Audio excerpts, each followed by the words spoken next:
G'day, how are we? Welcome back. This is part 2 of what probably should have been a 3-part series. Last time round we roughed in 2 of the main elements for the broadsword. We finished roughing in the basket and we made some really good headway on the crossguard. We have a lot of stuff we need to get through this episode. We need to make some edits to the blade, we need to form the basket, we need to attach the basket to the crossguard, we need to make the handle, the pommel, and then bring it all together. To kick things off, I've got a confession to make. When I was buying these blades, I was specifically asked, what dimensions did I want for the tang? Now, like an idiot, I had no idea what I was talking about and I just said go with whatever. However, the result of that is that I was left with a 4-inch blade, which is just not going to get the job done. The end result of that is that I'm going to need to cut into the ricasso, lose some total length on the blade. That'll give me enough space to actually hold the bloody thing. To not waste any more of your time, we'll get started with that.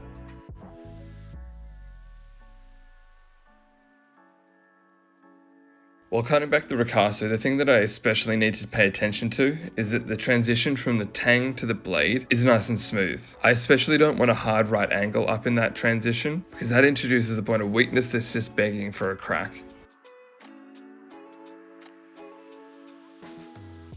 Now we've finished filing back the broadsword tang, just added another 1/2 inch onto that. So we've gone from the right to the left. I'm feeling pretty happy with that.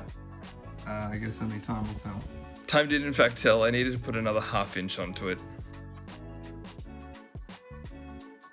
Next up is filing the tang hole. This is always an absolute pain in the ass. I think in the future I wouldn't mind trying to do this with a punch, but for now all I've got is hand files.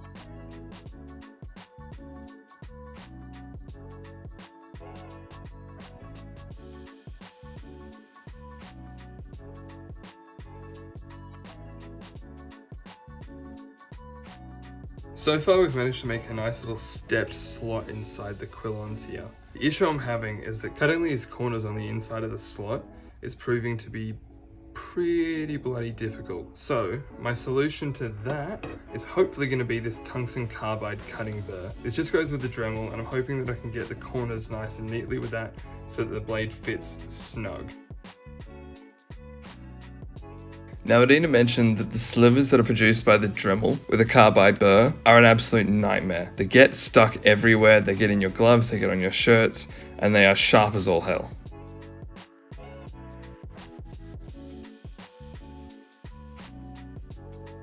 Got the crossguard looking pretty good now. Just fitted a step slot to it, which is looking pretty slick. Very happy with that. I definitely found that the tungsten carbide burr that I was using was pretty vital to getting this right. It's such a small step that getting a file in there was really just not gonna happen. I'd be here for years at this point. And having that small tip to get right into the backs of the corners was absolutely vital to getting this all the way on there. Fairly tight at the moment, not too much wobble. On to the next thing.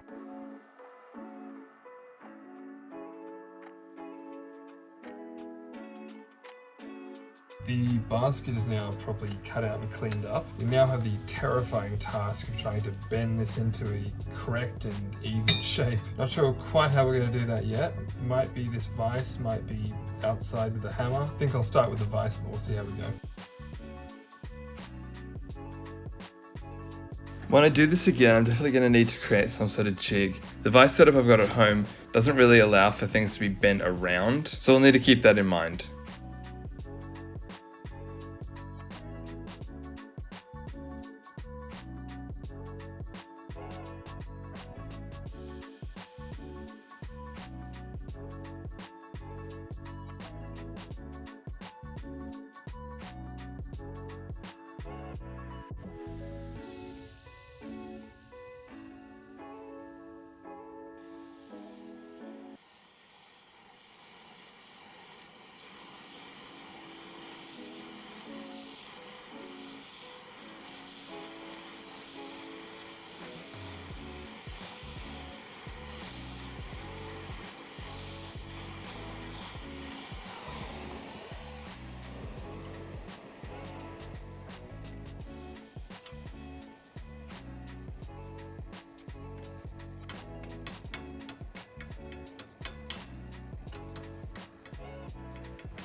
Now we're onto the pommel. This is pretty simple. It's just a piece of brass bar that I drilled a hole in, tapped with a 6mm die, and used to sand it a shape.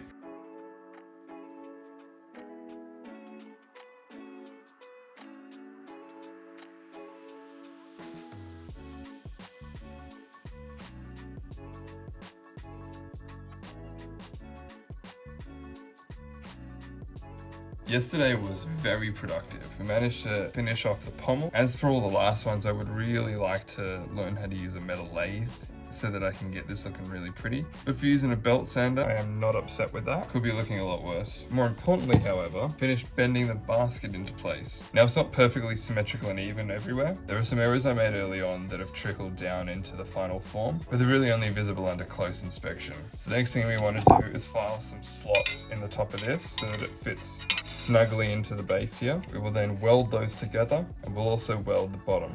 After that, we can start working on the handle.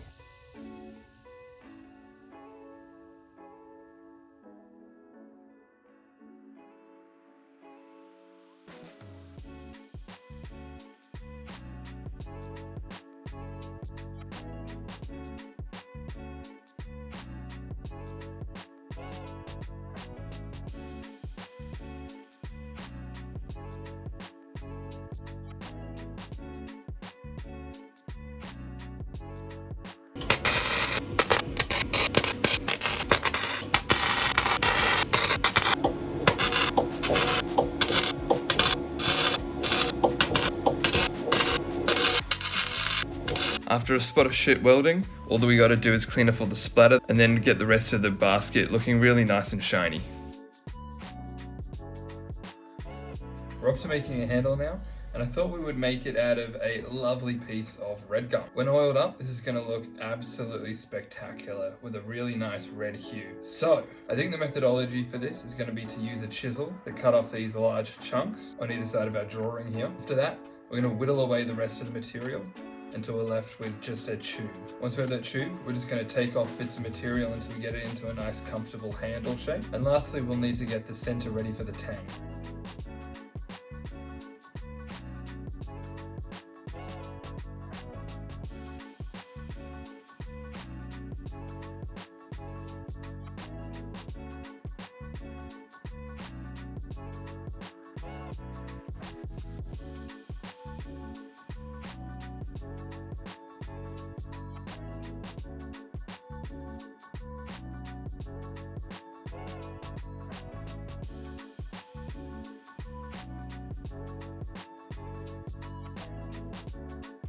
Our grip has been cut to size.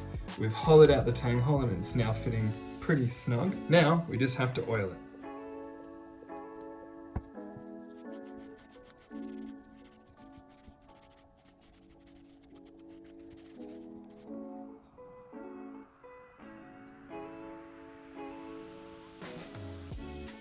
Cool, so we'll leave that to dry. All that's left now is to put the final touches on the basket. What I'm planning on doing is adding some cold bluing agent to this. That should create an oxide layer over the steel, protect it somewhat, and also create a really nice dark color.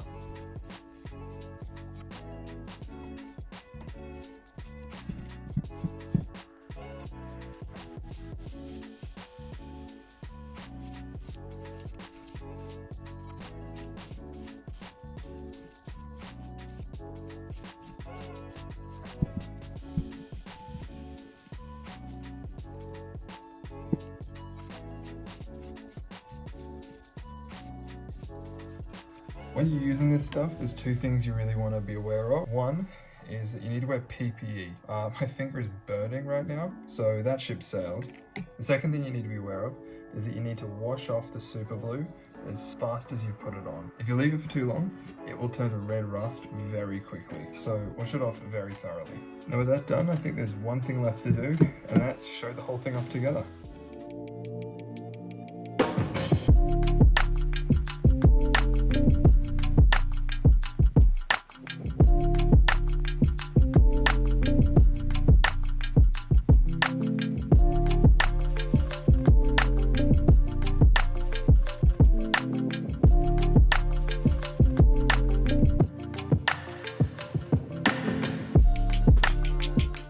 And with that, the first project is complete.